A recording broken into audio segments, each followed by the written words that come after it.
আবারও চলে আসলাম mini blog নিয়ে তোমাদের সাথে শেয়ার করতে। তো আমি এত সাজুগুজু কেন করছি তারও একটা বিশেষ কারণ আছে।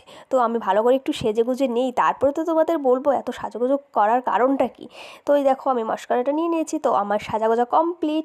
এবার আমি কোন জুতোটা পরবো সেটাই আমি ভাবছিলাম, তো তারপর অনেক ডিসাইড করার পর এই জুতোটা পরলাম। তো আমরা বেরিয়ে পড়ি। এই যে রিয়া আমাদের বান্ধবীতে অষ্টমঙ্গলার থেকে নিমন্ত্রণ করে আসছে, তো আমাদের আসার টাইম হয়নি, তো 1 বছর পরে যে আসার টাইম হলো। তো এই দেখো আমাদের জন্য খুব সুন্দর সুন্দর খাবার আইটেম করেছে, ওই রান্না করেছে।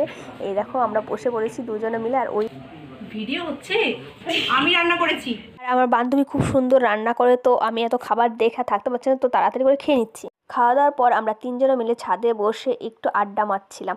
আর ওদের বাড়িতে খুব সুন্দর সুন্দর পায়রা আছে, সেই পায়রা দেখছিলাম। আর এই যে লাল কালারের বক ফুল, এটা আমি লাইফে প্রথমবার দেখলাম, তো দেখে পাকতে ইচ্ছা করছে, তো কাকু পেরে দিচ্ছিল আর আমি টোকাচ্ছিলাম। কি আর 2 মিনিট এগিয়ে গেলে আমাদের বাড়ি, তো আমাদের বাড়ি থেকে ভাবলাম একটু ঘুরে আসি, তো আমি বাড়িতে ঘুরতে চলে গেছি। তো আসার সময় দেখলে খুব শীত পড়েছে, তো সোয়েটার বার করে পরে নিয়েছি।